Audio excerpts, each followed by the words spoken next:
This afternoon, we would like to announce a joint initiative named Operation Red Bandana, designed to strike at the heart of a violent and dangerous gang, the Bloods. This is part of our Strategy 97.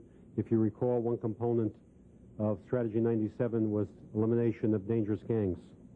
The Bloods were targeted for this operation because they are a particularly active and violent gang that poses a significant threat to citizens of this city. Their initiation rights include committing a violent crime, such as random slashings, and we're aware of at least 135 random slashings committed by this gang. In addition, members of the Bloods are heavily involved in narcotics trafficking. They have also become a powerful and dangerous presence in the city and state correctional system, often recruiting young offenders in their gang and into committing violent acts. Operation Red Bandana was designed to break this pattern of violent crime, stop their efforts to expand and organize in the city. Hello, welcome to our memories of the past. In the late summer of 1997, New York City law enforcement carried out one of its most aggressive anti-gang crackdowns of the decade, targeting the growing presence of West Coast-style gangs that had taken root in the city, most notably the Bloods. What had once been viewed as a distant Los Angeles phenomenon had, by that point, become a deeply entrenched reality on New York streets. On August 28, 1997, police announced the results of a sweeping, coordinated operation that had netted 167 arrests in a single day. The arrests spanned multiple boroughs and focused primarily on Bloods-affiliated members and associates. Officials described the operation as a decisive strike against an expanding and increasingly organized gang structure that had begun to mirror the hierarchy, symbols and codes of its West Coast origins. The sweep was the culmination of months of surveillance, intelligence gathering, and interagency coordination. Detectives had tracked gang activity in housing projects, parks and street corners, documenting patterns of violence, drug distribution, and recruitment. Authorities said the Bloods were no longer a loose collection of youths, but a structured organization with leaders, rank-and-file members, and a growing influence over local drug markets. At the time, police officials emphasized that the Bloods' presence in New York differed significantly from the city's traditional gangs. Unlike older, neighborhood-based groups, the Bloods operated under a shared identity that crossed borough lines. Members adopted red clothing, hand signs, and coded language imported directly from California, signaling allegiance not just to a local clique, but to a broader national gang culture. The New York Times reported that this transformation had been years in the making.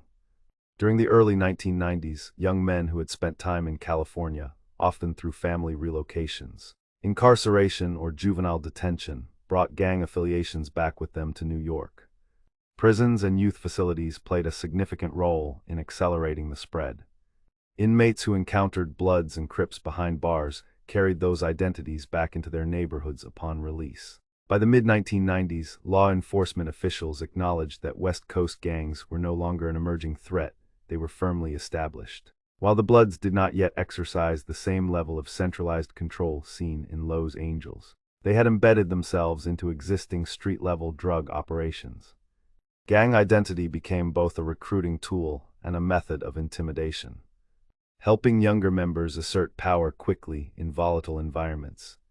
The Daily News reported that the 1997 sweep targeted offenses ranging from drug sales and weapons possession to outstanding warrants and parole violations. Police framed the operation as both a disruption strategy and a warning. signaling that gang affiliation itself would draw heightened scrutiny. Officials hoped the scale of the arrests would fracture leadership structures and deter younger recruits. Community reactions were mixed. Some residents welcomed the crackdown, saying gang activity had made neighborhoods more dangerous and unpredictable. Others expressed concern that mass arrests risked sweeping up low-level offenders while leaving deeper structural problems untouched. Social workers and youth advocates argued that gangs had flourished in areas already weakened by poverty, underfunded schools, and limited job opportunities. Law enforcement leaders, however, maintained that the response had been necessary. They pointed to rising incidents of gang-related violence, including assaults and retaliatory attacks, as evidence that the Bloods were no longer simply a cultural presence but a public safety threat. Officials stressed that allowing the gangs to grow unchecked would have led to far more entrenched criminal networks. By the end of 1997, authorities believed the sweep had dealt a significant blow to gang operations, even if it did not eliminate them entirely.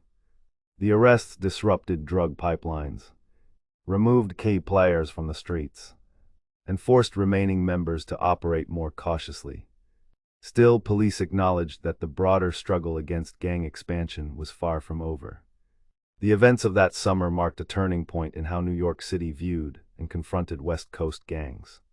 What had once been dismissed as a regional trend had become a permanent feature of the city's criminal landscape. The 1997 crackdown stood as both a response to that reality and a warning of how quickly gang culture could travel, adapt, and take hold far from its place of origin. Thanks for watching. Please support the channel on Cash App.